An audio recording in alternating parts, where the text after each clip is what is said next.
This is Chicago. Doors open on the left at Chicago. Welcome to Chicago. Welcome to Chicago. Welcome to Chicago. This is Chicago. Doors open on the left at Chicago. Welcome to Chicago. Welcome to Chicago. You are tuned into the TCSF podcast with Big Z featuring Ivan from the Tape Never Lies Network. And we're coming to you straight from the 606 Media Studios powered by True Chicago Sports Fans. This is episode 259. We're calling it Baseballpalooza in honor of Lollapalooza that just happened this weekend. Cubs and White Sox recap of this past weekend of what they did. So that's why I came up with that and a little flyer. So it was pretty cool to come up with that today. We're definitely fired up. And remember that 606 Media is your ultimate source for all things Chicago. Don't forget to swing by 606media.com to snag your official TCSF podcast t-shirt for the Love of Sports merchandise line. And you also have No Water No Weekend shirts on there. So go ahead and check out 606media.com for your merch. You can go on there and check all the podcasts. They're all archived in there. So you can definitely have us bookmarked in your computer. If you're watching on Facebook, YouTube, on Twitch, hit that smash that subscribe button. And if you're listening to on your favorite podcast app, leave us a 5-star review. It means the world to us, keeps us on top of the charts of everybody else. And we want to stay on top. And if you want to get involved, support the show with a monthly subscription at anchor.fm/True Chicago Sports Fans for as little 99 cents a month. You can be a subscriber and help us keep the conversation going week to week. Again, subscribe to the rest of the shows, which is myself and Big Z. It's called Impossicated. Deep dive, fascinating live stories, engaging discussions, and insightful interviews, and plenty of humor. I think there's about 12 episodes on there. Lots of cool ones. John Vitti just dropped another funny video. Go ahead and check out my interview with Johnny Vitti. It's on YouTube. It's on Spotify. It's on Apple. All that stuff. The man continues to be hilarious. Oh my God. He just came back from Italy. He ceases to not be hilarious. And I'm about it. Like, I'm all about it. Keep doing it. Keep doing the skits. Yeah, he's definitely coming out with bangers. And I love this week's episode, a little skit. The winning prize was hilarious. Just go ahead and watch that. It really cracked me up. Again, you got all those different shows. Subscribe to them and definitely support us. All right, let's strap it in. Let's get ready for an unforgettable ride through Chicago's sports, culture, and beyond. Let's get started. And let's get started with Chicago's favorite baseball team, the Chicago Cubs. This past weekend, they played the O's, and there were some pretty interesting games. I was able to watch these games finally on TV. I had a good time watching them. I kind of turned off the TV on Sunday, and it was tied, I think, 5-5 because my White Sox came on. But definitely a good series. Ivan, what did you see this weekend? Well, you know, the Cubs they continue to frustrate me, right? And yeah, we'll talk about the trades that weren't, the trades that were and the trades that weren't. Yeah. But it's mainly the decision-making on Craig Counsell a lot of the times that pisses me the fuck off. It's like, Craig, I know you're trying to trust some guys, especially guys that you got there with for whatever reason. Thielbar was, extended when I thought he should have been pulled. You trade for a guy like Rogers. This is a situation where you need him to step up, right? Like, I don't understand why he wasn't a guy that was ready to go right then. You got him for a reason. He's been pitching great, right, in relief. Yep. That was a spot I thought he should have been in immediately before Thielbar gave up the 3-run home run to who was it? Jackson. Jackson, thank you. Mm-hmm. And it was just like, dude, what? And then guess who he goes to immediately after? Tyler Rogers. It's like, why couldn't you fucking make that decision before? Like I get trying to trust your guys, but this is not it right now, man. And I said this before. I said this at the beginning of the season. And everybody's like, a lot of people, I won't say everybody, but a lot of people just they either understand the frustration, but don't understand why I'm so, why I was upset about losing 1 or 2 games in April, 1 or 2, the games in Japan, because shit like this has happened continuously where Craig doesn't, we'll get to fucking Jed, where Craig doesn't seem to want to go ahead and pull the trigger on a guy and cut him out for whatever reason, because he wants to trust him, because he wants to believe in him. He's on the fucking team. You already believe in him, but he's struggling right now, and you saw it. And immediately after they left him out, boom, 3-run fucking home run. It's just like, why do we continue to see this? And it's just not this one situation. It's just not this one situation. This has been multiple games so far this season where he doesn't pull the trigger on pulling a pitcher, and the pitcher ends up giving up a big fucking inning, and then he goes ahead and puts a guy in that he should have put in, and that guy goes 1, 2, 3, or gets the outs that he needs to get. It's so fucking frustrating to watch, and to see that immediately after you traded for a guy that could help you in this situation. It was like, what the fuck? It was a double smack in the face, because Jed's ass didn't want to pull the trigger on anybody. Like, I hope Owen Casey's a fucking all-star. I hope, if we don't sign Kyle Tucker, I hope he becomes a fucking all-star, whatever the fuck, just an all-world player for us. But what's the likelihood of that? What's the likelihood that he leads us to the next World Series? It has, like if you look at history, man, not a lot of guys can do, like how many guys have we held on to before? Owen Casey's just another guy that I feel like, and maybe I'm wrong, and I hope I'm fucking wrong, and I hope he just goes off when he comes to the Cubs. But to me, you hear these names, even the Gleyber Torres wasn't fucking all world for me. Like, I was like, okay, you created our top prospect. Cool. He's a good, solid fucking second baseman. Awesome. Mm-hmm. Is he the end all be all? Fucking no. You know what I mean? No. But look at the return that you got. Look at the return you got. Exactly. You got one of the best closers in history. And he played a part in what? Closing out the rest of the fucking season, and then closing in the playoffs. World Series got a little shaky, but he was a huge part. That's the frustrating part. Jed and Craig have been pissing me the fuck off continuously for like at least the past couple months now, because Jed has been talking all this shit about, oh, I got the money, we got this. You don't have the balls, apparently. I think they got all the fucking other shit, all the resources, but it's not the balls to pull the trigger when you need to pull the trigger. And it's already shown. You gave it up that 3-0 fucking lead, bro. 3-0. You're whooping they look like they were out of it. You've run into some trouble here with Dilbar. He pitched the day before. Get him the fuck out. He did his job. You had the outs. And he fucking didn't want to go ahead and pull the trigger. Show some fucking nuts. I think that a lot of the GM issues with Judd is that he was saying he's got the money, and he was like, all right, I'm going to make some moves when he didn't have a contract. And again, we don't know. We had no idea when the contract was finally finalized, but we know when it was announced. And it was announced right before the trade deadline. Why announce it right before the trade deadline? There was no need for that. You could have announced it in September. You could have announced it after the season. It didn't need to be announced right away. If Jed didn't have a job, didn't have a contract until that point, maybe he was going balls to the walls, because like, I got to prove that I can win a World Series so I can get another job, whether it's here or somewhere else. And then, sure enough, he gets a contract and all this. Oh, they were in on Suarez, and then you come to find out they weren't in on Suarez at all. It was Boston and Seattle getting him back. Alcantara from Miami. Crickets. No one got him because the price was super high. You had they talked to the White Sox up to the trade deadline to get Hauser. They gave Hauser away to Tampa for nothing. Literally nothing. Look at the prospect they got back. It was nothing.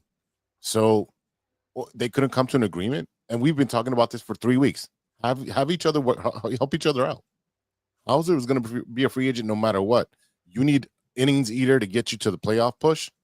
Great guy. Sub 2 ERA right now. He's eating innings. He's a great pitcher, great ground ball pitcher. perfect fit for you guys. You have a great defense. That would work perfect. Let them hit the ball about Hauser, and guess what? You have defense to back you up. Perfect thing. It just didn't happen. And then you don't get any of the big pitchers. No one really got any of the big pitchers because Cease was out there and then he wasn't out there. But the guys that you got, as pitching wise, it's a C plus at best. Mike Soroka, he pitched for us last season at 121 loss season. Yeah, just pitched 2 innings, gave up a home run, and guess who came in? Ben Brown. Is that what we're fucking doing? Is that the fucking plan now? This reeks of desperation. And then, like I said, sorry, JC, but like Jed, of all fucking people, like you doubled down on him, and nobody seemed confident enough to want to say, "Hey, man, you know what? Like, I want to be on the Cubs." It just like that's part of it too. It's like he couldn't run a deal on anybody. He couldn't convince anyone. Nobody.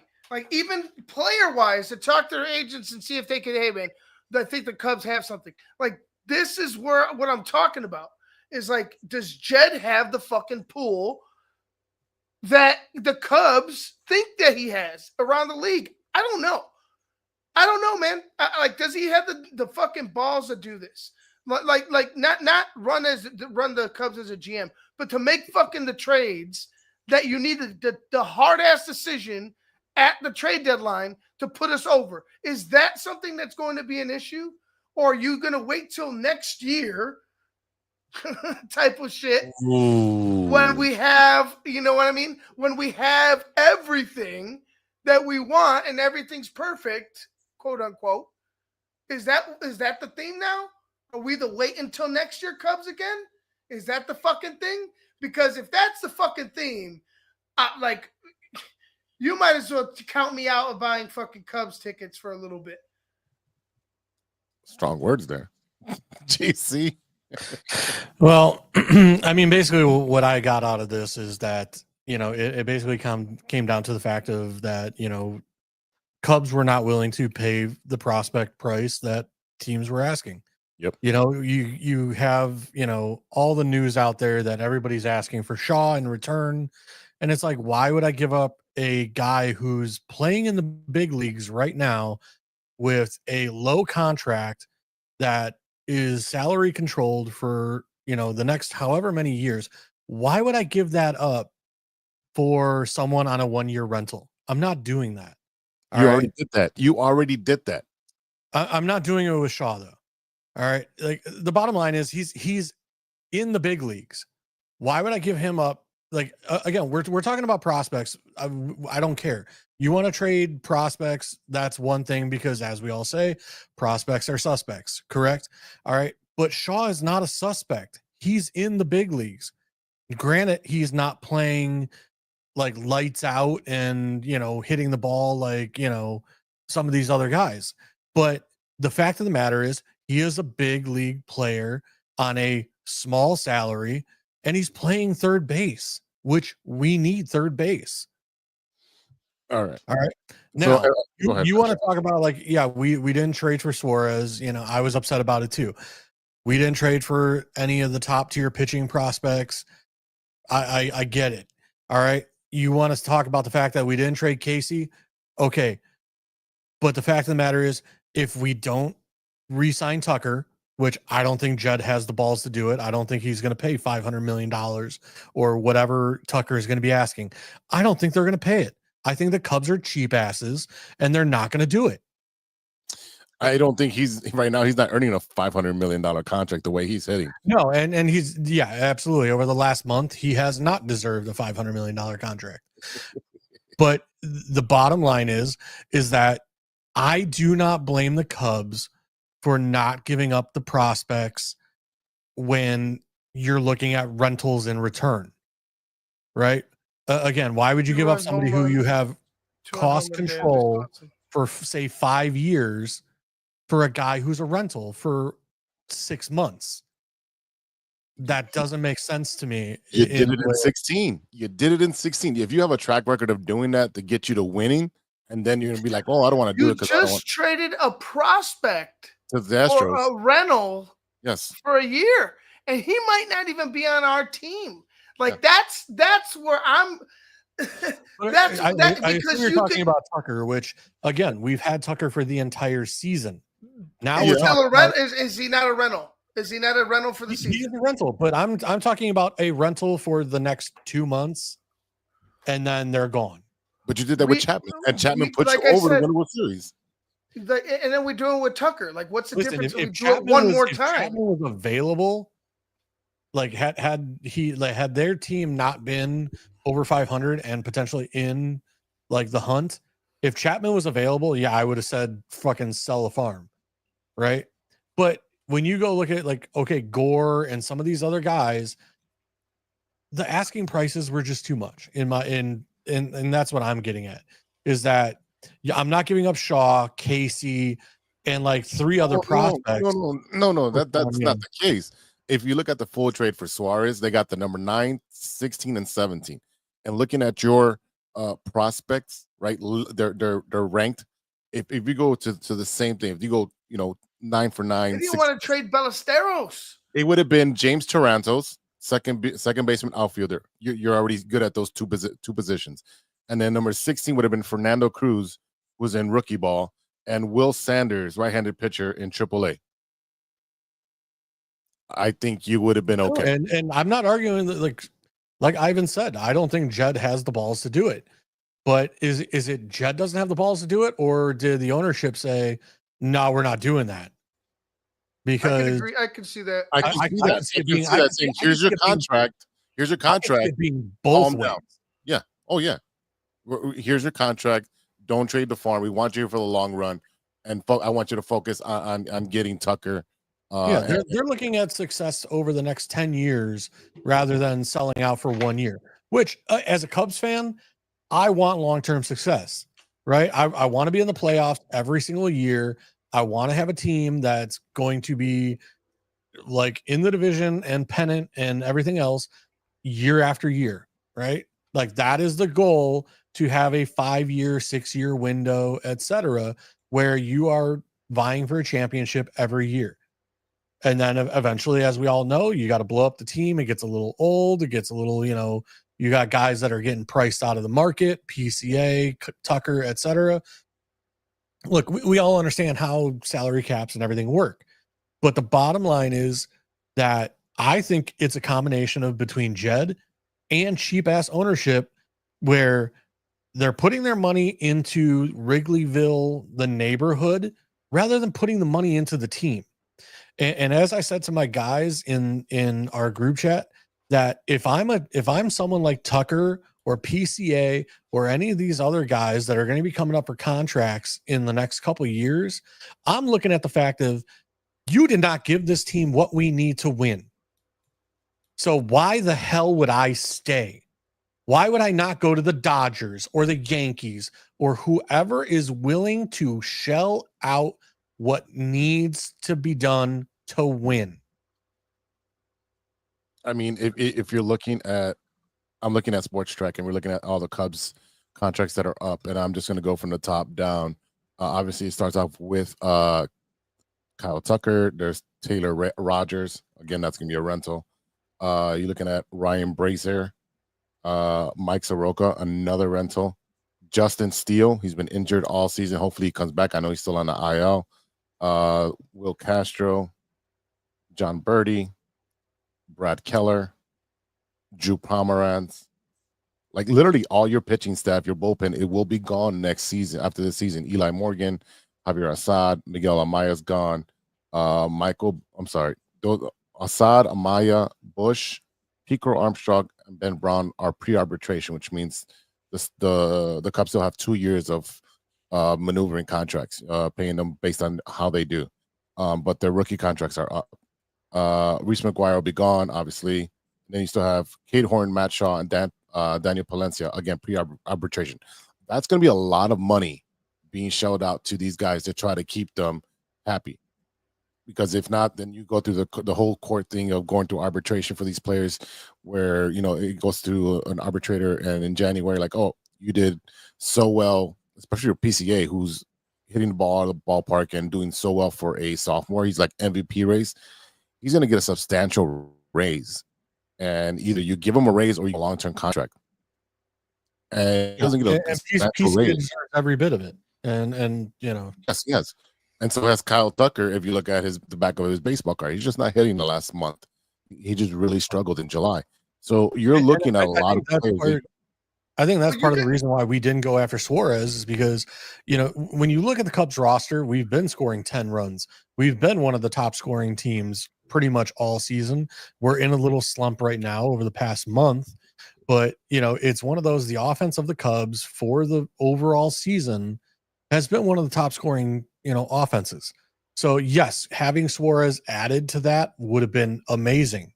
However, I can also see Jed where it's, hey, we're already scoring 10 points a game or 8 points a game. So why would I go and trade away, 3 or 4 top prospects for a guy that, and again, I wanted Suarez. I wanted the Cubs to show, like the Dodgers, like the Yankees, like these other teams, we are in on this. And basically you fell flat and you told your fan base, look, we're in, but we're only dipping the pinky toe in. It just feels like they changed direction. And again, it might be the ownership. It might be Jed after he got his contract. It might be a lot of different factors. But the matter of the fact is that you guys came out of spring training, a hot team playing the hardest schedule in April, do so well out of April, and then have the easiest schedule going through the rest of the season. And there's a time where you can put yourself over the top and take away from other teams that can be contending. Look what I know the Cubs are not waving the white flag, but if the Minnesota Twins traded 11 players off their major league roster, that's a GM. He's like, I'm just going to move everybody. This team's not going to go anywhere. Detroit's going to win it, wrap it up. We're throwing our white flag up and able to get a lot of prospects back. I know that's a seller's market rather than a buyer's market. It's a little bit different. But come on. If you would have said 9, 16, and 17 off the Cubs futures rosters, done deal. Suarez has been on record saying he would love to come to Chicago. He's like, we'll see what happens in free agency. But it goes beyond though. Like it's not just this season. You know what I'm saying? Like next season, are we going to hear the same type of approach? Like I imagine, I could see the Cubs making a team struggle in the division series. I could see them get to the division series, make a team really, take them, was it 5? Take them to 5, and, that'll be all for the Cubs because they just don't have enough. But I could also see this Cubs team getting beat in the division and then getting beat out of the wild card as well because you don't fucking have the guns to win some of these 1-0 games. And I know you did it coming out of the break with you. You won with the Orioles. You had a couple good games like that, or tough games like that early in the season. But you haven't done it enough in close games for me to feel confident that you're going to do it down the stretch and beat fucking teams that added, especially a team like the Brewers or a team, if you're, vying for the wild card. Now you got to deal with the Padres and the Dodgers. You know what I'm saying? And the Phillies and the Mets. And the Phillies and the Mets. And you're fucking, and now what? Now what? Like, I hope this Cubs team finds a way to do it. It would be fucking awesome because they do have a World Series caliber offense. I feel like that offense can compete in the playoffs, but do they have the fucking guns when they have another top guy around them that's keeping them at bay? Do they have the guns? They don't. They don't have the guns. Yeah, I also know that don't we have 2 pitchers coming back from injury? Justin Steele should be coming back.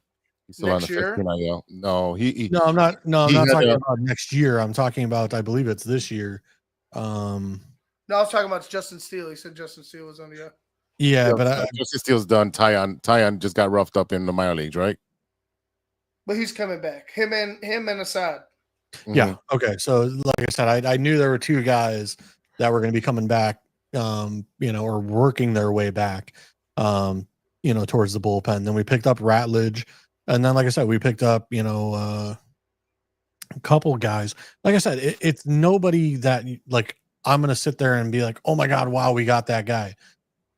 But again, they did get some, potential, better than what we have now. Yeah, I know I sent when we traded for Ratledge, there's a video online of like your drunk uncle throwing, wiffle balls.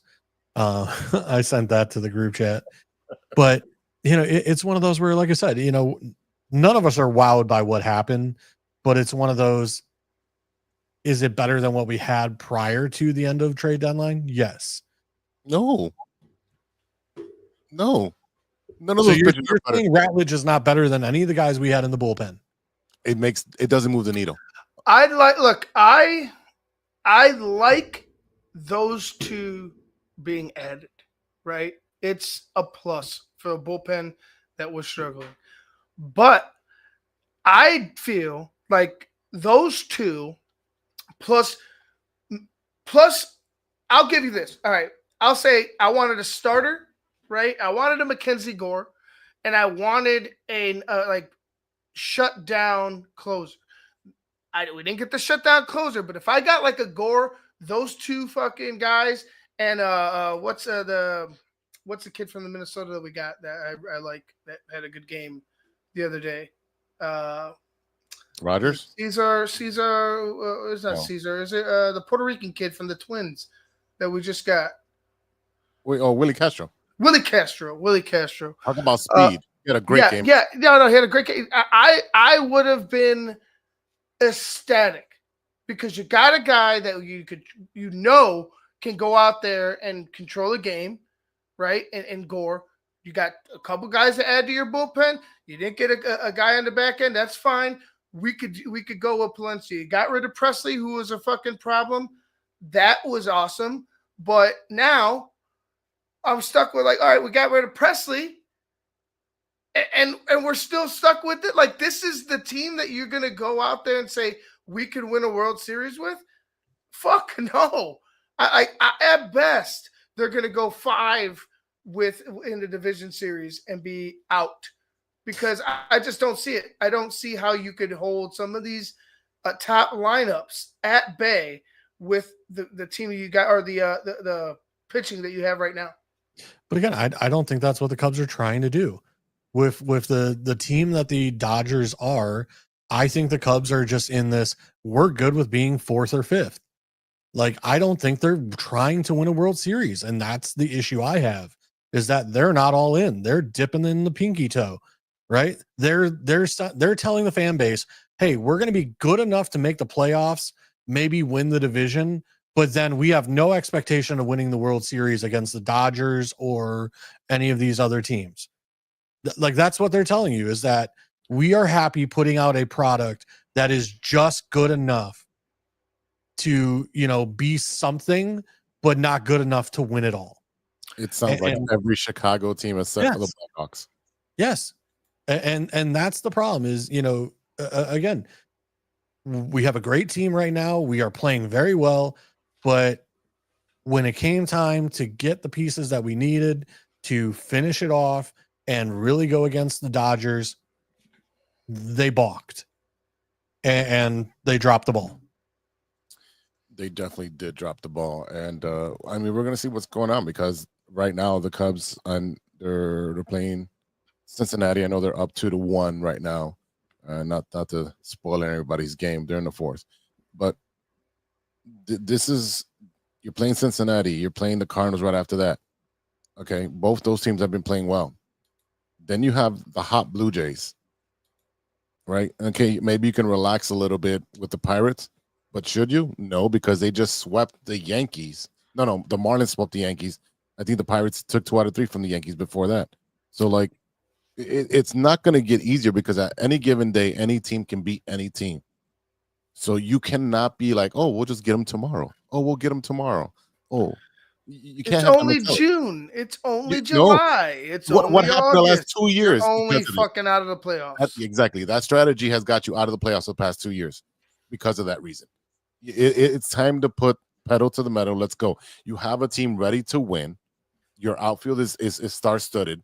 They're not hitting as well. I know Ian had a ball. He mistimed the ball the other day. I know he's been dealing with some stuff too. Again, every team is going to go through a low. Every team's going to go through a low. It just so happened to be in the middle of summer for the Cubs, and they just need to right the ship. The problem is, like you guys have been saying, the pitching may be the demise of the team. We've been saying this for years now, that the bullpen needs to get fixed. The bullpen needs to get fixed. And the bullpen was fine the first half of the season, but maybe they're just tired out now. All right, let's switch over to the Chicago White Sox, who are doing very well. They just surpassed their win total. Give me the song. Give me the song. Give me the song.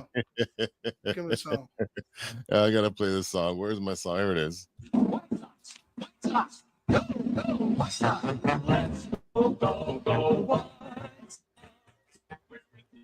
The way. Yeah, can't play too much. Stop. The White Sox, yes, the White Sox already surpassed their win total from last year. That's exciting news. They've done it a lot sooner. They're projected to win 61 games at this point, which will put me over on the bet with Steven. So there's, I think, 53 games left. If they can just win 20, perfectly fine with that.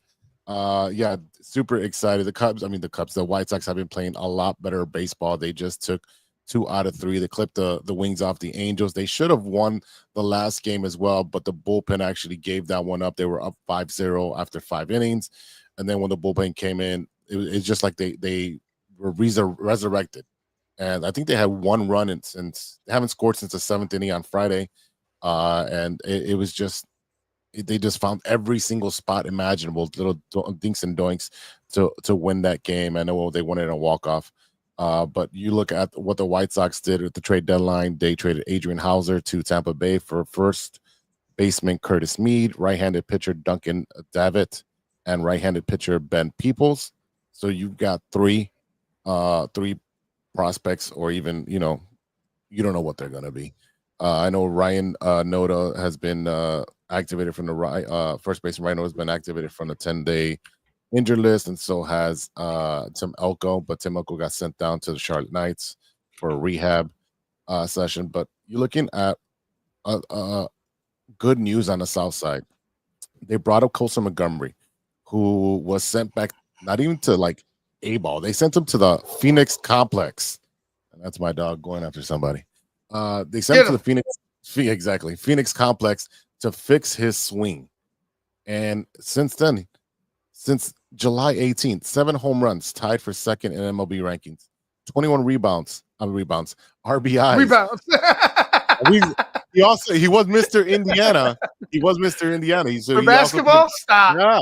Yes. Stop it. Yes. He's a left-handed. He shoots left-handed.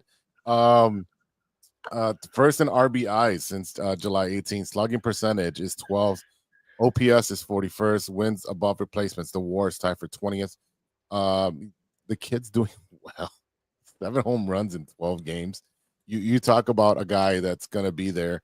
I know he had a little mishap when playing the Cubs at third base. He's more of a shortstop. I know he can play a little bit third base, but if you put him at shortstop, you'll be fine. Put Chase Mydroff at second.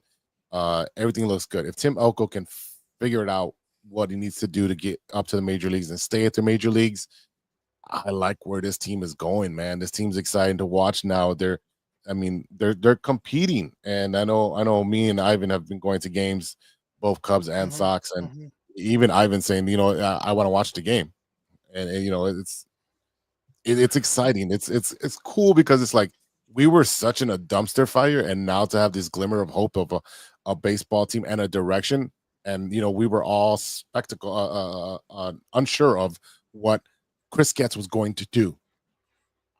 No track record. Yeah, I got a frog in my throat. Did you make it? It's okay, Jose. I'm excited. I'm a little choked up here now.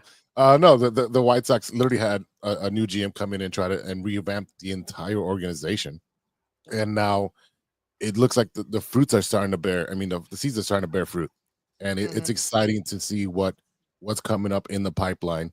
It looks like the kids are having fun. Now they All right, didn't trade. before you die, Right. Yeah, let go me ahead, go jump ahead. in here Thank so you. you could Please, say please you do. could go ahead. Please You do. know, I agree with everything you said. Credit to Will Venable. I felt like Will Venable was sent there to die. like it was like, this is your first managerial job. Good fucking luck, Will. He chose And it. and well, that's how I know he chose it, but like that's how I felt. It's like you chose it because it's like there's nothing left. Like, what else? Are you, like, who was coming after Will Venable?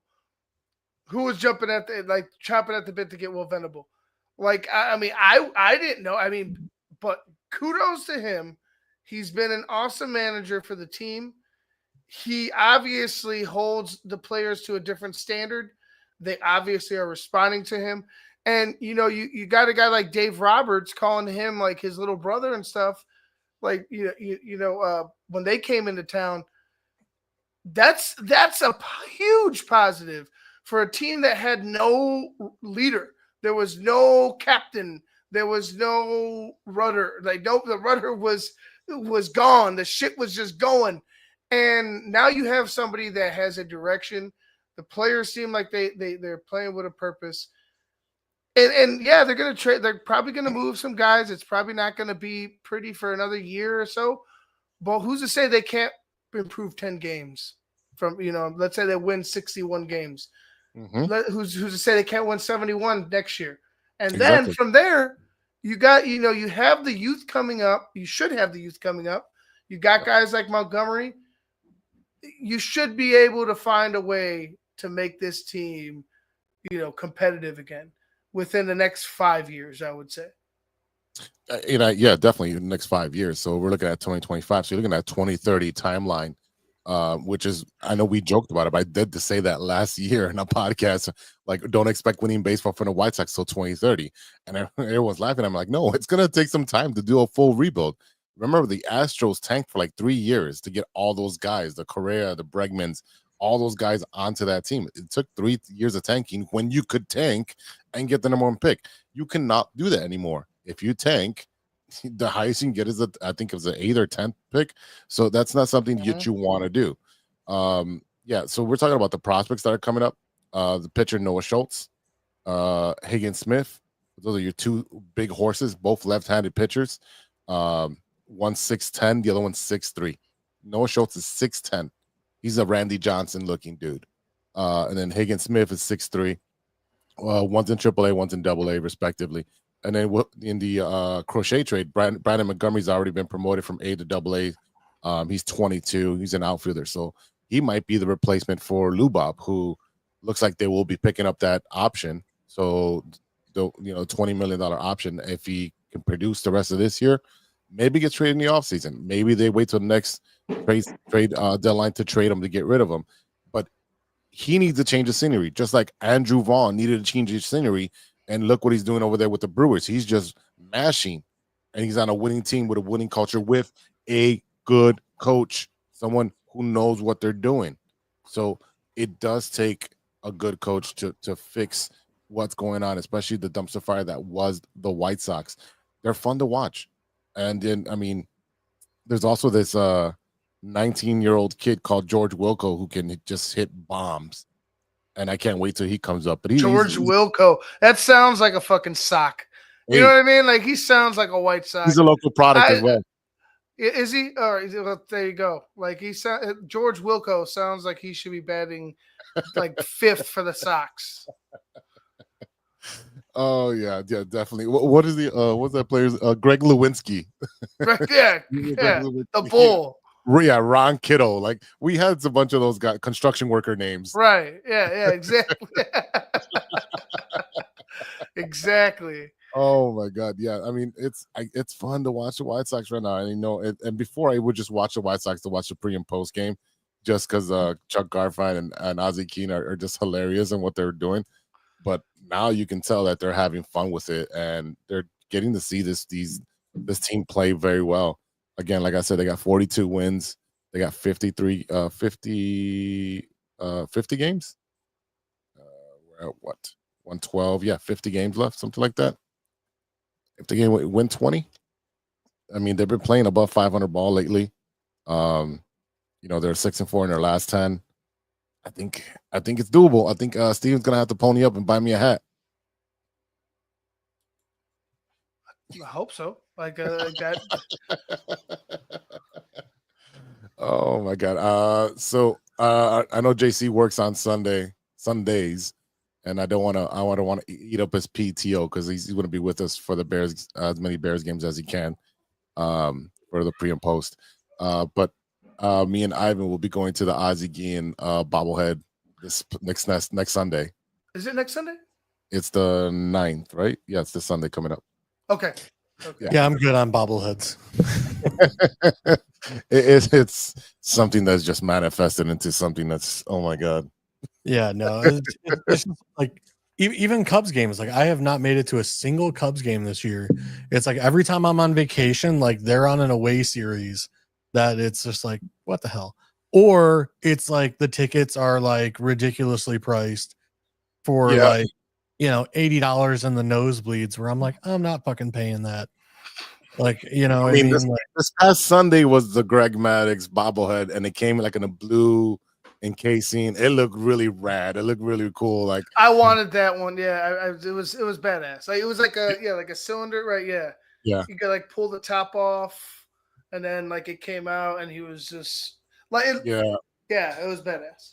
It was pretty badass, but I don't even know. I want to know what the tickets were going for. But yeah, definitely. They were going to be pricey. Wait, I've been to more Cubs games than JC. That's embarrassing. Oh yeah. No. You definitely have. But again, it's one of those where like the schedule that I work, like it just is not conducive to me going to games that often. Mondays and Saturdays are basically the only days I can go, and then when I'm on vacations, and like I said, with my family things going on right now, it's been rough.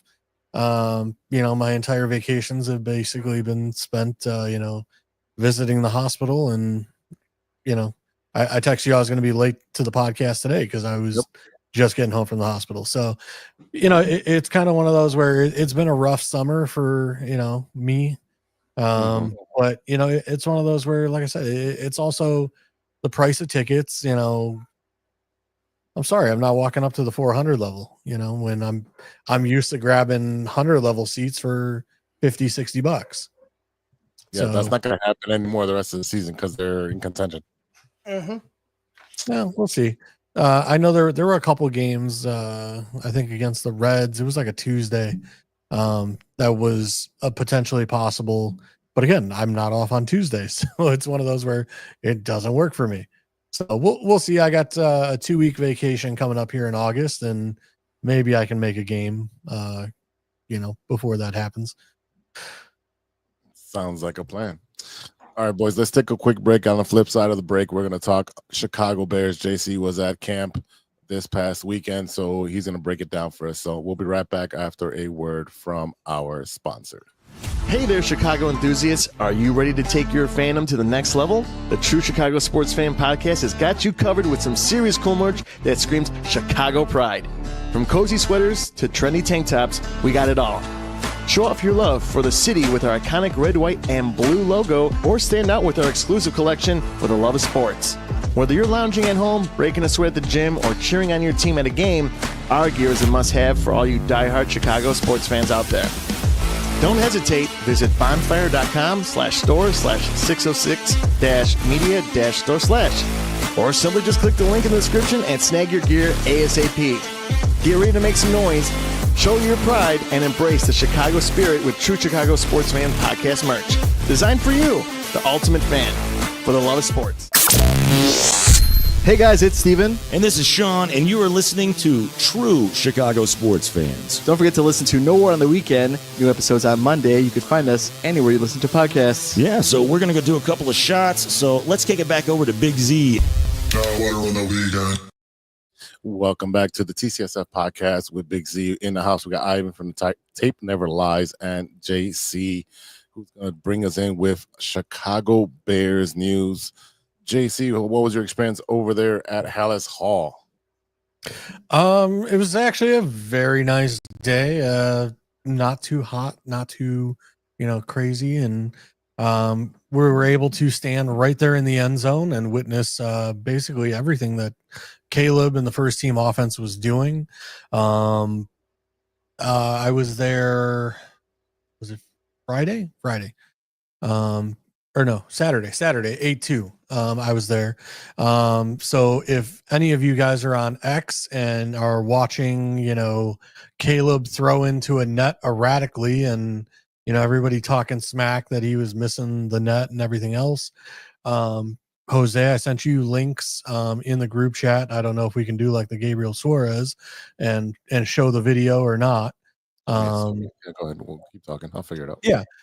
So essentially what happened is, everybody's going crazy that, Caleb had some erratic throws into the net.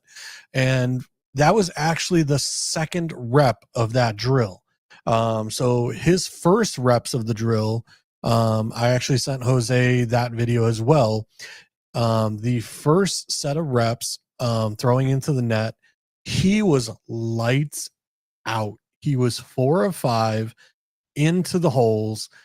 And not only that, the ball literally hit the ball boy who was trying to knock the balls back through the hole, literally hit the kid in the face and knocked the hat off of his head. I mean, he was zipping them in there. Now, here you go. I got it up for you. All right, here we go. I got to exit the full screen. Okay, exit full screen. Like that. There we go. All right, so completely dialed in. This looks like it's a little bit further away. They're on the numbers. Yeah, this is Chase Daniel going over it a little bit, right? That's on the numbers. And let's just see how many he hits. 1, 2, hit the ball boy. 3, he knocked his hat off. 4, okay, 4 out of 5 throws in a row, hitting the ball boy. I don't know what the heck the balls boy is doing right there. That's freaking good. Yeah. Now he's throwing to his left here. Again, there's been a lot of crazy stuff going on. Like, look at his feet. Okay. On he's able to throw. Everybody talking smack that Caleb's throwing erratic, that, oh my God, he's going to be a bust, all this stuff. All right. This is the first drill, right? And he was lights out on the first rep. Now, let me also explain. As he is throwing the ball, the guy who is feeding him the ball, who is quote unquote the center, he is tossing the ball into Caleb's lap as he is throwing the ball. Like it is like almost simulating a rhythm. Let me see what you're talking about, JC. Let me get the play. Like if his shortstop's transfer, it's a boom, boom. Look at this smooth stroke right there by the arm. Okay, he's able to actually get his foot down. As he's throwing, the center is already starting to snap him the ball in the face. So look at this. That's the guy. What is happening? And again, I was there witnessing this. The balls are coming at Caleb super fast, and of all the quarterbacks, Caleb handled it the best. He was able to get back to the ball, get his hands on the ball, and get it off to the net. Where every other quarterback and backup that we have, like the guy snapping the ball actually had to slow down, and or the quarterbacks would bobble the ball and then like have to get their hands on the ball. There was none of that with Caleb. All right, until the second rep, which was the rep in question, in which everybody's blasting him and saying he had horrible throws. Well, again, his first throw was off, right? And already, like, you could tell it's in his head that he had a bad throw, right? So then he doesn't get his hands back to the snap fast enough. And then, like I said, he's trying to throw as quickly as possible, get back to the ball. And you could see in that second round of the reps, like it just snowballs on him and it just gets worse and worse. And then he has a bad, quote unquote body language that, he was frustrated and rightfully so, because he had a bad rep and he doesn't want bad reps. Like you could tell he cares and wants to perform extremely well. So again, I don't put any of this on Caleb. the first rep was outstanding. And then, like I said, they switch it so where he was throwing to his left, then they turn it around and they make it to where he's throwing to the right on the second reps. So where he's throwing and knocking the ball boy's head off, that's throwing to the left. Now, if we go to the second rep where he's missing the net and everything, that is actually him throwing to his right. Do I have that? Do I have the second one or no? I think I sent it to you a couple days ago, but okay. Either way, it wasn't as great, and he was just missing the targets, like right, a little off here and there. He was trying to go quick, so like he's going quick, and you could see like he's like he's just missing. So he's like it's like playful frustration. You know what I mean? Like you're going through this. You want to go fast. You want to see how fast you could like do it. You want to be the best. He just wasn't having a good round, and it was like playful frustration. And I think people just have like this stick up their ass about Caleb Williams with the nails, with that. Like they just, I don't know. Yeah, I don't get it. It's Vikings fans and Packers fans and Lions fans that are blowing it out of proportion. And then the funny thing is, so actually the video that Chase Daniels is, reviewing, you can actually hear. There's a gentleman that you can hear in the video saying like, dude, he's throwing darts and like whatever. That is actually one of my buddies. So whoever filmed this video was next to us. And again, so it's one of those, like, I actually text my buddies like, all right, which one of you guys posted this, like joking around. But like, I know none of us filmed the video because they were super strict on that. You're not supposed to. Yeah. Yeah, no, Ben Johnson and this coaching staff, they literally have people watching social media, and literally if anything is posted, they are like watching the video, trying to figure out who's filming and like where they're located in the crowd, and they are trying to toss them out right then and there. Really? Oh yeah. Yes. They are not playing around this year. Yeah, it's been very serious about filming. So like I said, I don't know who filmed the video, but it was right in my general area because I recognized the voice in the video of someone, basically saying like, man, he's throwing darts. That's actually my buddy Nick. And like I said, I messaged him I'm like, dude, who is filming around you guys? Because I could literally hear your voice in the video. That's it. Was that Saturday that you were there? This was Saturday. Yeah. Again, overall, coming away from camp, Ozzie Trapillo running with the ones, Braxton Jones was running with the twos the entire practice. They're rotating these guys. Yeah, I did see that, and I did read about how Trapillo's really taking to like a fish to water, like just understanding. I personally think that Trapillo will be the starting left tackle for the Chicago Bears. Everything I saw, he was holding his own. Nobody was really like Deo was going against him in practice. He was holding his own against Deo. That said, oh shit, sorry, Cubs just the tie game right now. I'll take a tie game over the news that you broke last week on air. Yeah. So, yeah. That said, Kyle Monangai, I hate to say it, but you can definitely see versus Swift and Roshan Johnson, Monangai is just a little bit slower versus those two guys. When you're watching the reps, when you're watching everything, Monangai just doesn't kind of have that third gear that Swift and some of the other guys have. So he looked a little bit slower than everybody else. Loveland looked good. He had one or two drop catches that I saw. And a lot of like, he would make the catch, but then like couldn't keep his feet under him and would end up stumbling and falling to the ground. But I think he's going to be a great piece. Cole Kmet absolutely 100% stood out in camp. I think Kmet is going to have a fantastic year this year. He looked fantastic. Roma Dunze. There's tape of him on X going up and over Kyle Gordon. Oh yeah, he mossed him, didn't he? Yeah, he mossed him, climbed the ladder. It was a great catch. Was right there in the end zone watching it. It was amazing catch. Like I said, I think Rome is coming into his own. And then basically to finish off all the reps and everything, the last play of practice, Caleb ended up throwing an interception. It was a ball thrown. It was a crossing route by DJ Moore. Cornerback was in DJ's hip pocket the entire way. Basically undercut the ball, got between Caleb and DJ Moore.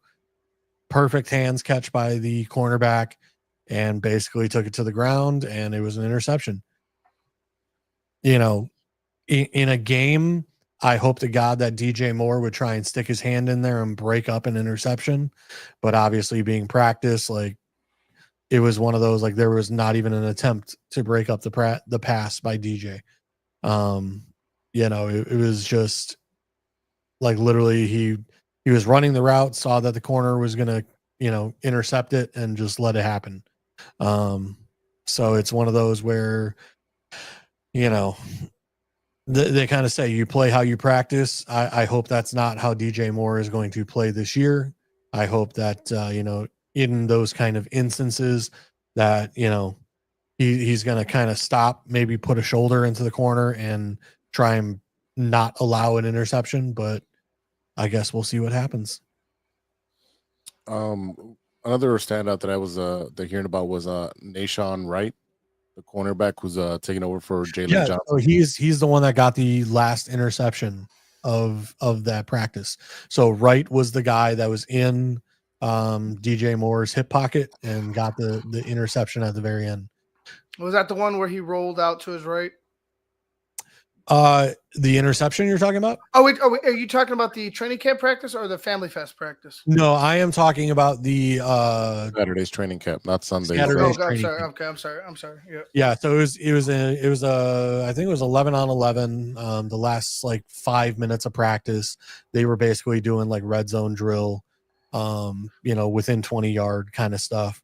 And basically DJ Moore was outside wide, ran and up and in. And again, Wright was in his hip pocket the entire route, and undercut it and intercepted the ball. Right basically in front of the field goal posts. I don't know if there's a video of that out there on X. I'm sure there is. I think the Bears posted it, you know, because obviously it's a big play for the defense. But yeah, it was kind of great practice, but kind of ended on a sour note just because, you know, you got an interception thrown for the last play of the game or the last play of practice. But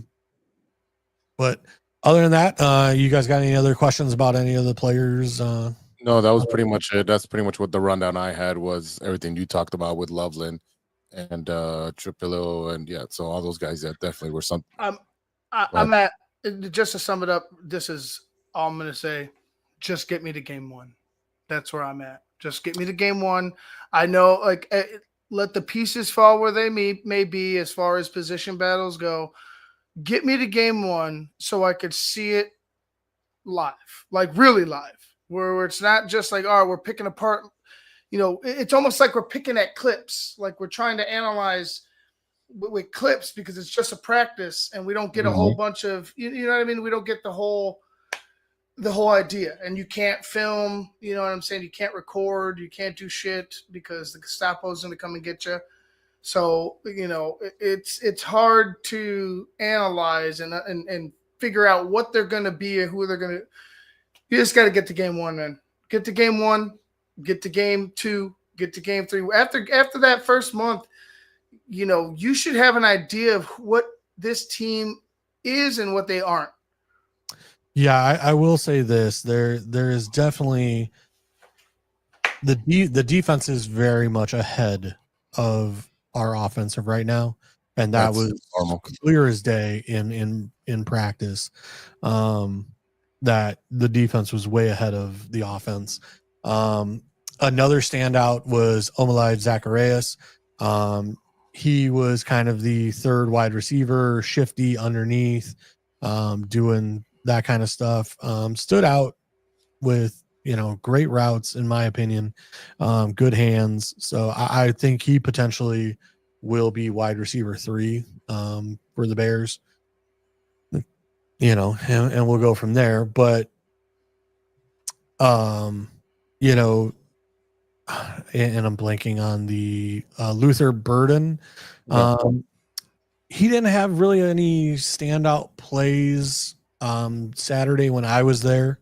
I know he's been, ever since basically getting tossed out of the camp practice a week ago.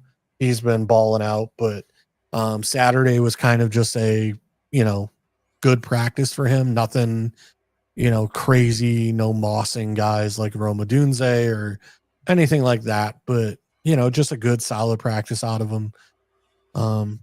Like I said, the real standouts of practice were, like I said, it was definitely Cole Kmet. And like I said, I think the offensive line is still really trying to work and gel together right now. Anytime they ran like a run play, it was stuffed pretty much at the line of scrimmage. Nothing really got, past the line of scrimmage in the way of that. So the defense, like I said, it's wrecking the offense right now. And I know there's been the rumors that, it's kind of a sloppy offensive performances, for the past couple weeks. And there was, Mary Kay Cabot came out today and was talking on ESPN that, we're day 10 or, training camp day 10, and that things are, still, looking very sloppy, and that, hey, it would be understandable if it's day 3, 4, but now we're into day 10 and we still have guys lining up out of position. They're lining up too far in or too far out, and their alignments are off. So you would never hear that in past regimes, though, JC. No, we would never get that type of detail in past regimes. And it's the slightest detail, right? They're not fast enough when it comes to getting the play off and going. That's something that is definitely critical. And for Ben Johnson to go out there and say it just like it is, fuck, man. Like, they wanted to be coached hard. Luther Burden, you get tossed out of a drill because you're not ready. That's what it is. Anybody, a veteran, get tossed out of the drill. That's what it is. You're not here to fucking be coddled. You're here to win. And winning takes sacrifice. It takes discipline. And if you're not going to give both, then you got to get out of the drill. You know what I'm saying? And if you're not prepared, if you're not prepared, there's a third part to it. If you're not prepared mentally, as far as knowing where you need to be, knowing the play, knowing your job, get the fuck out, because you're going to do nothing but hurt us. Yeah. No, I agree. And that's what I love about this new coaching staff. I mean, listen, when Nagy was a coach, I went to training camp and I literally brought a camera with a telescopic lens that I could shoot across a 100-yard field and make it look like the players like in my lap. All right. And like I said, I go to camp this year, no cameras, no nothing, like cell phones only. And if we catch you filming and posting on social media, you are gone and basically blacklisted from all training camps in the future. So that's what they said.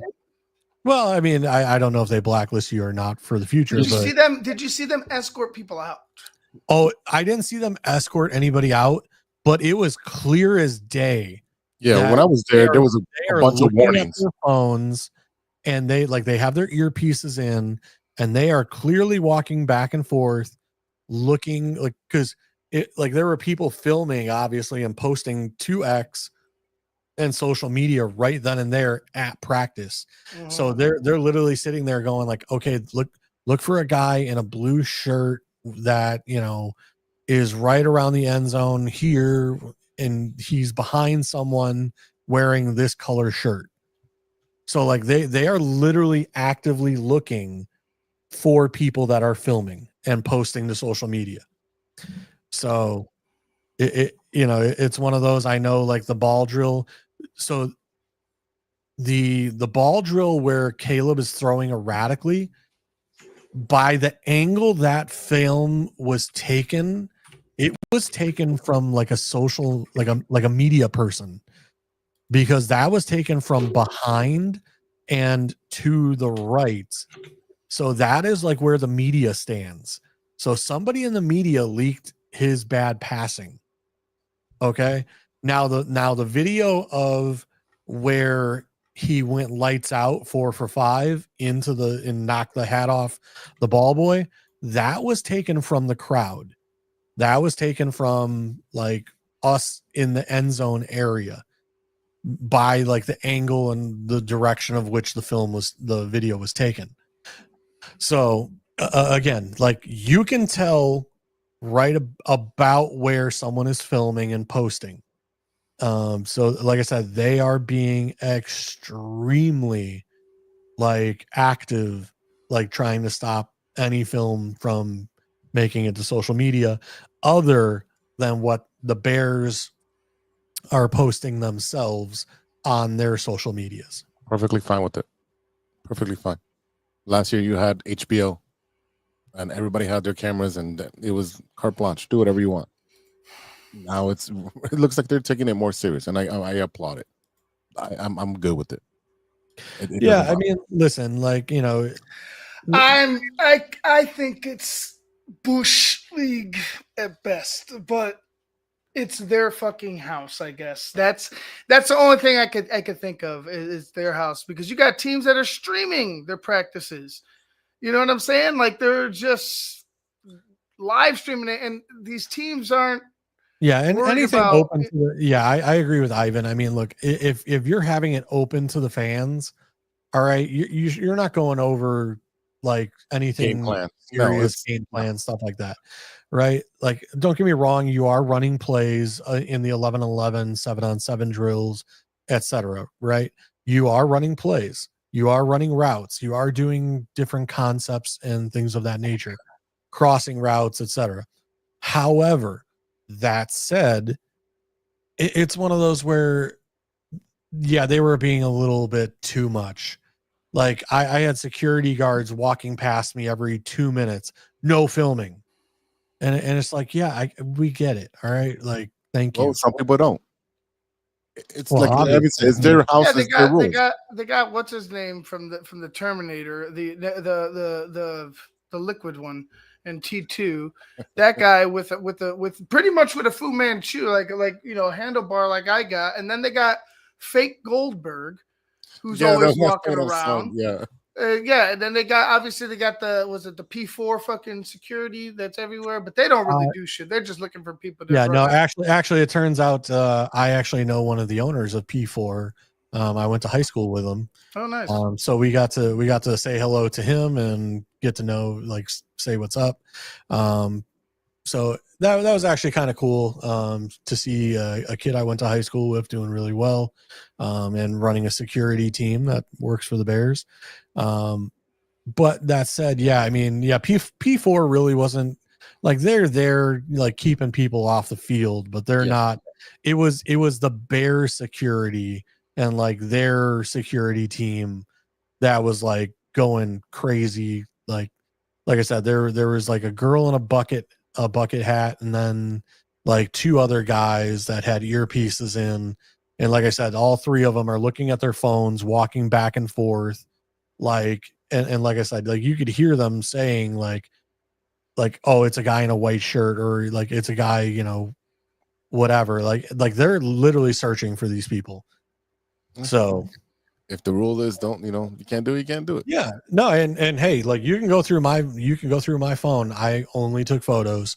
So, but I'm one of those like, hey, I'm in your house. I'm following the rules. But at the same time, like I'm glad there was video that we could show, like, hey, yeah, you're all sitting here saying Caleb had a horrible throwing, whatever. Well, here's video of him having a great throwing. I just watched it. I just watched that video again. Again, it's just an ugly ass rep, and then you get Caleb pissed and walking off. It's like, Okay, man. Like, is this what we're doing now? We're just running with shit. Like, show everybody else. Like, there's not a and great it's camp one of from a those where, lot like, of teams, man. listen, if I was throwing that, I'd be pissed too, and I'd throw a little hissy fit and a tantrum because it's not what I wanted. You know what I mean? Like, I wanted better reps. I want to put my best foot forward at all times. You know what I mean? Like, I can't tell you, like, I used to do martial arts for years, and I competed for 5 or 6 years religiously, and I won national championships. And I'll tell you right now, like, there were a couple tournaments where I didn't put my best foot forward and I came in second or third, and I was pissed.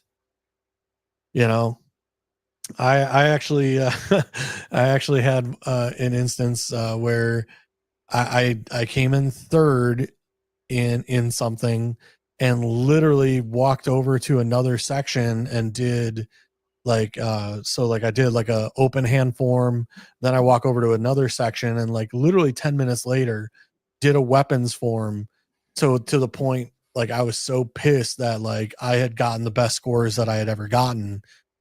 And it was one of those where, like I said, being ticked off and trying to put your best foot forward, like, as an athlete, I respect it. And for people to say that he was throwing a temper tantrum, or, he wasn't handling it properly, listen, no, like, when you are a professional athlete and you have bad reps like that, you're not going to be happy, especially when you're trying to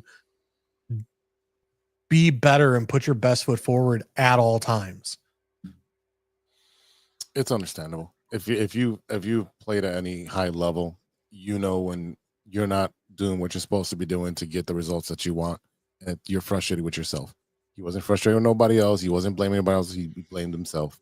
Walked off. It's a bad rep, man. It's a bad fucking rep. It Like is. I said, everybody, Caleb is going to be the most scrutinized player until the Chicago Bears fucking win. That's it. He's got to accept it. He's got to understand it. He's got to take it with a grain of salt and a fucking smile, because that's what it's going to be until you shut these motherfuckers up and just win, baby. That's it. Just figure it out and win, and all this shit goes away. Goes away. Yep. All that stuff goes away. Now I will say I did see the bad interception throw at the family night. Ivan, I don't know about you, but and again, I understand his family night, but on something like that, dude, just throw it away. Yeah, like, throw it out of bounds. Like, I mean, throwing it into double coverage and 5 yards past your receiver, throw it away. Like, there's no need for that. You know what I mean? Yeah. So the Bears have again, I understand it's practice and everything, but practice becomes what you do in games, and I'd rather see him throw it away.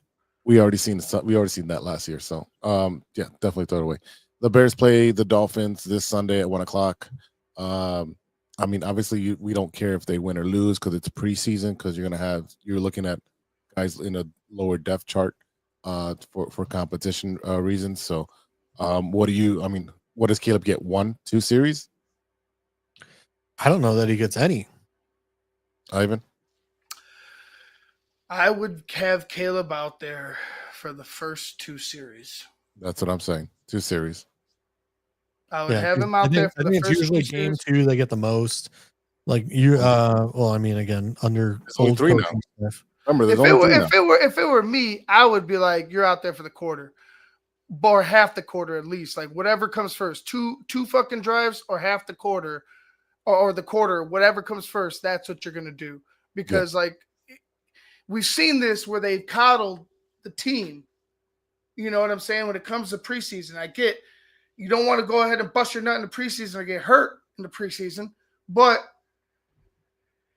you got to get the fucking reps. He's got to be able to see live fire and react, and then learn from his mistakes, and then continue to progress when he does something correct. Like, it just is what it is. We cannot coddle Caleb.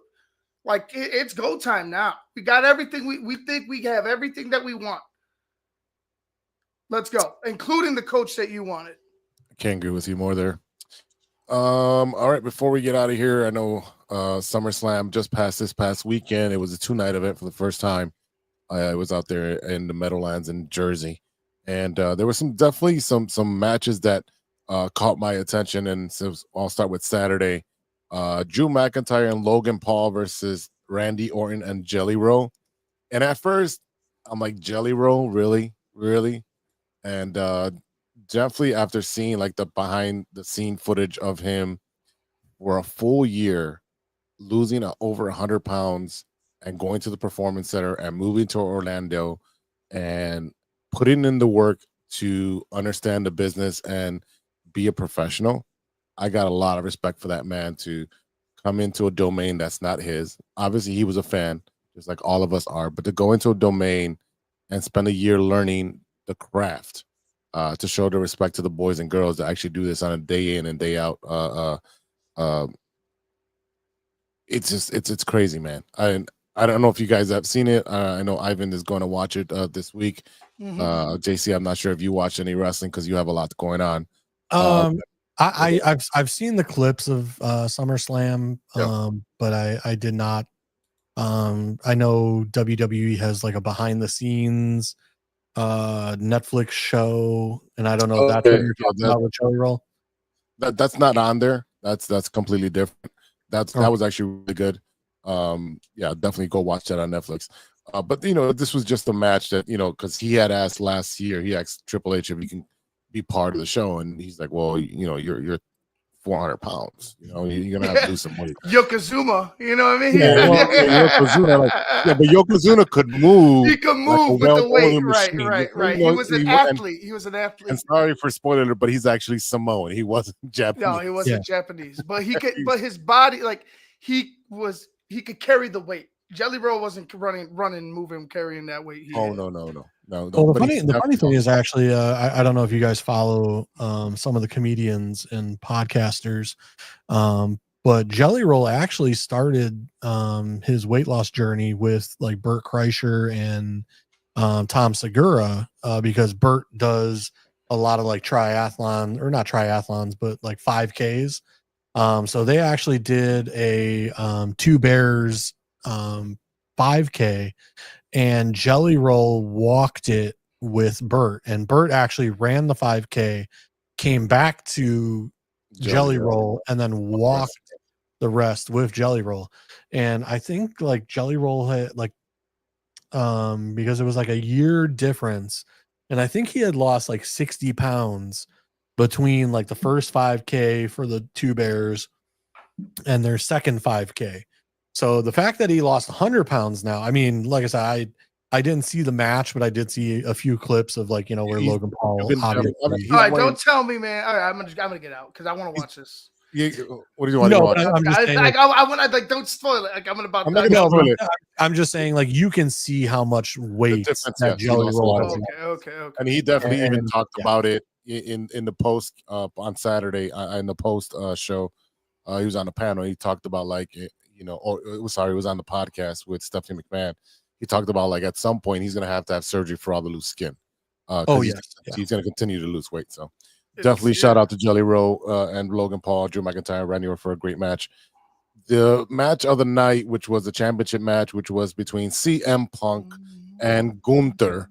Again, we talked about Gunther recently and how we feel like he's kind of bland, but he was a champion going in, and CM Punk and him had a phenomenal match, probably match of the year. And I'm not going to say who came up on top. You can look it up because I don't want to ruin it for Ivan because he knows of CM Punk as well. But it was such a good match. And then the swerve. Some controversy. I mean, Ivan, do you know who won that one or no? Is that because I'm gonna bounce. I'm gonna bounce. Right. Go ahead, Ivan. Go ahead and bounce. Bye, guys. Yeah, go ahead and bounce. Thanks, Ivan.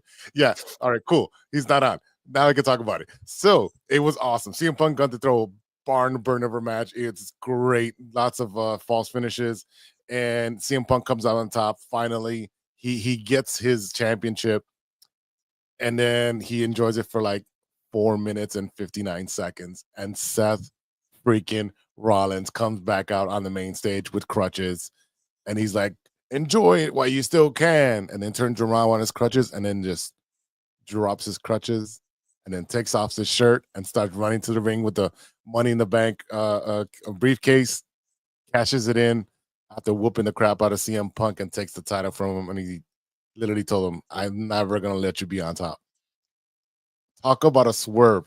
He went on Rich Eisen with that. He had family, his wife, film him and his daughter walking around. And he's on crutches. You talk about bringing back kayfabe, and that's like living the gimmick. That was phenomenal because he had everyone fooled that he was hurt.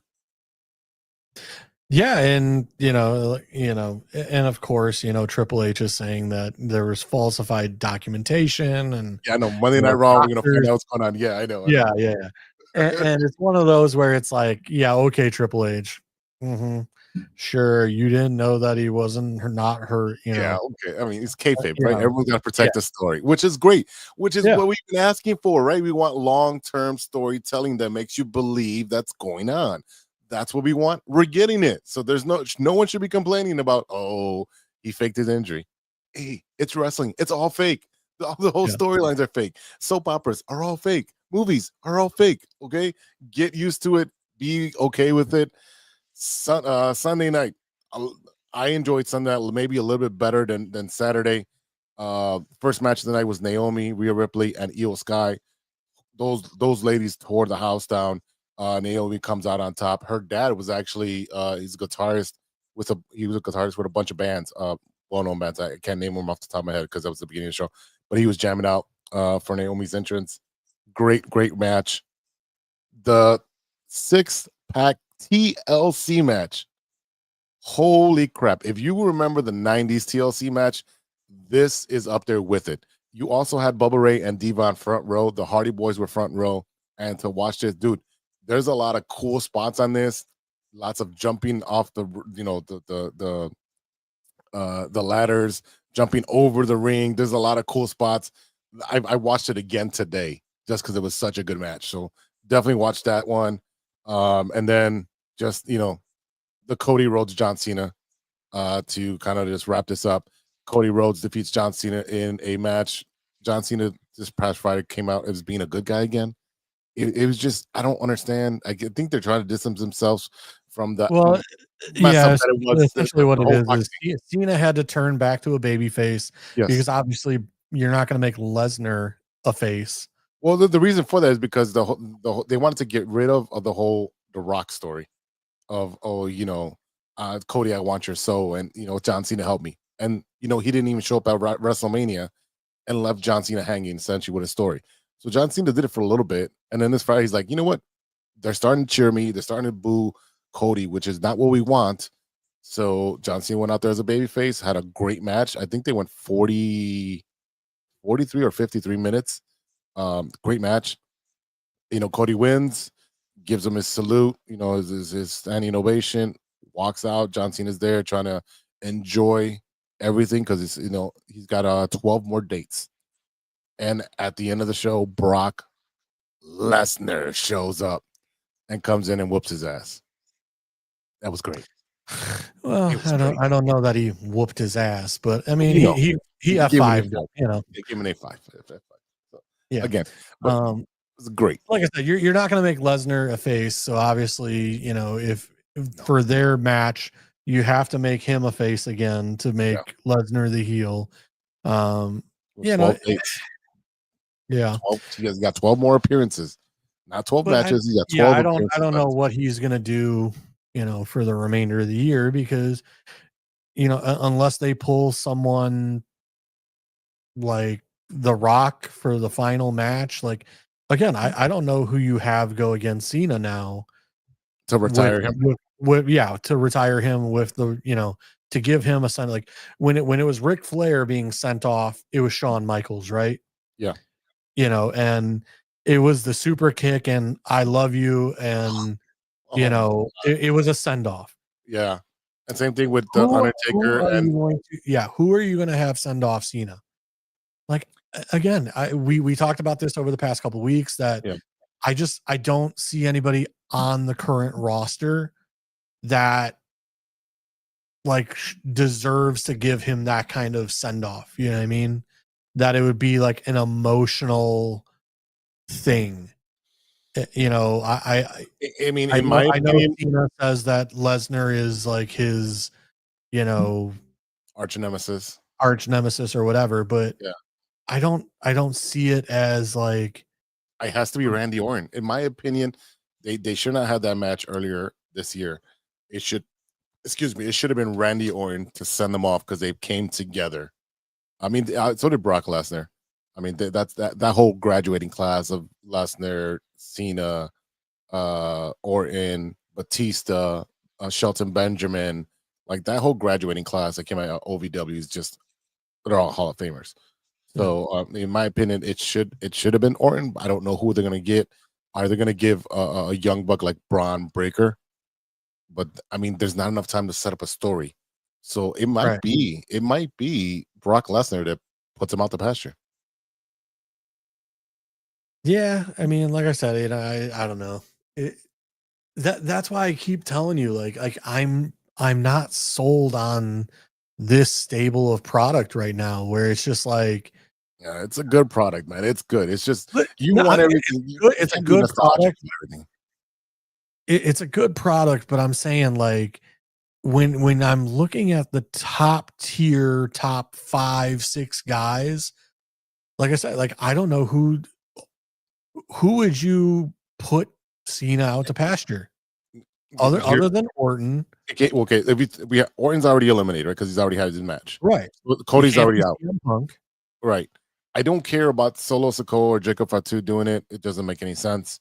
No, Look at like the I rest said, of Seth Rollins could be a thing. He already has my match with CM Punk, which I'm mad about because that would have been a good send off. But Seth Rollins would be one that I would say. That'd be option number one.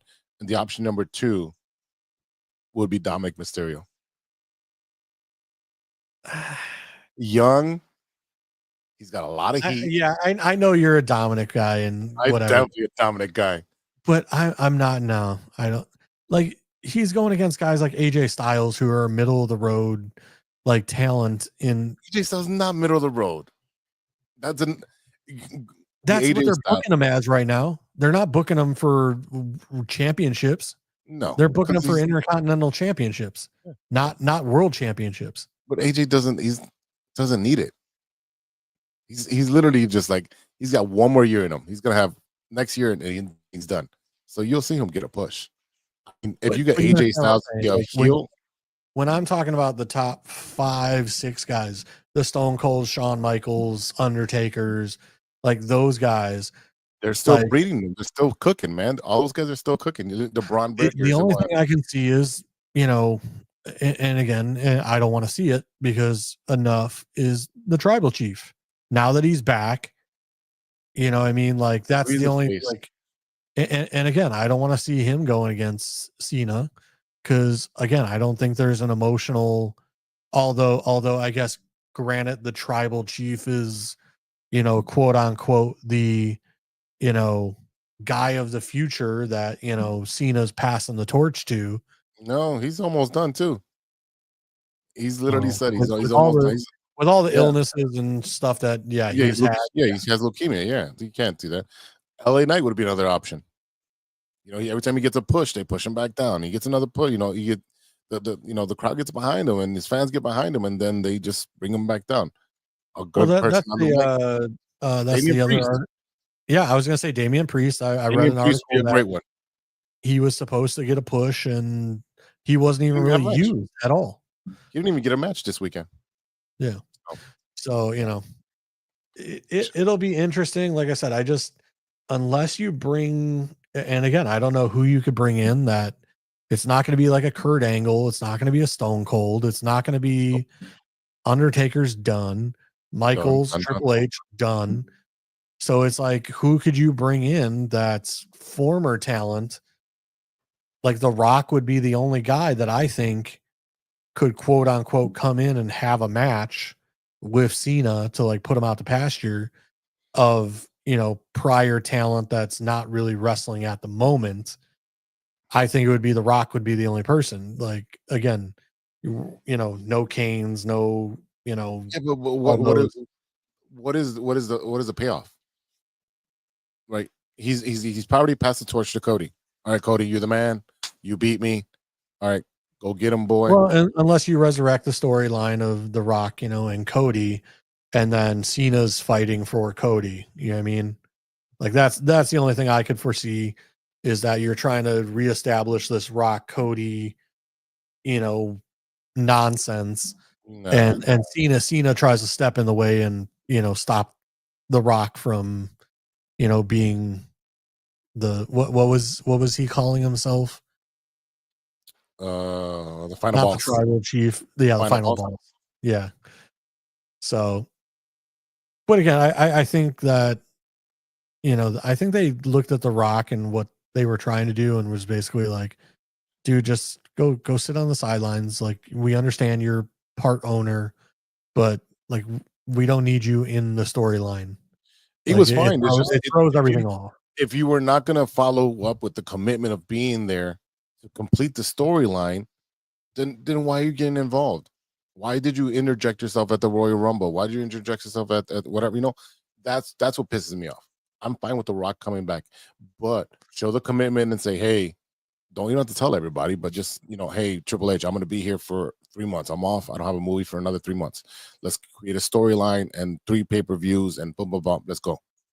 Yeah, That's like I said, and I don't know The Rock's schedule right now, but like I said, that's the only thing I could see is for like a Cena send off is, like I said, they bring back for the next 3 months this whole Cody Rock storyline, and Cena steps in and tries to protect the quote unquote wrestling, preserve the wrestling business, if you will, and stop the final boss from, taking Cody out. And yeah, I mean, he can also do like, with WCW and WO kind of thing where like he's gonna fight the corporate or Vince McMahon versus Stone Cold, let John Cena, beef with The Rock and him being a corporate person, and John Cena's gonna save WWE. There's I mean, again, I'm not a WWE writer, so there's thousands of ways you can do this, but it's a lot of fun because it's bleeding over to mainstream media, and it's doing good. And I know you don't follow it week to week and watch everything. I know you watch everything through your clips, but yeah, I mean, like I said, if I had Netflix, I would probably watch it week to week. But like I said, the way I watch things, I don't have, for whatever reason, when I try and watch it, it just doesn't, work properly. Yeah. So maybe I need to get your Netflix login. They charge for that now. Do they really? Yeah, they do. Yeah, because it asks for your location. All right, I think that's enough wrestling talk, and I'm gonna go watch the remainder of the Cubs game if it's still on, and cut this up and send this out to all our fans. So, JC, thanks for jumping on. Hopefully, your mom's doing better. Thank you to Ivan for jumping on as well. Thank you to our fans who are listening, who are watching, who are supporting through 259 episodes. Next week will be 260. Thank you to all of you guys for keeping us going. To our sponsors, 606 Media, True Chicago Sports Fans, definitely thank you very much. Check us out on social media, TCSF Pod on Twitter. You can find us on Facebook, IG, Spotify, Apple Podcasts. Everything is True Chicago Sports Fans. You can find us there. If you want to email us about a topic, want to talk wrestling, food, shows, movies, or something we said about our sports teams, hit us up at truechicagosportsfans@gmail.com.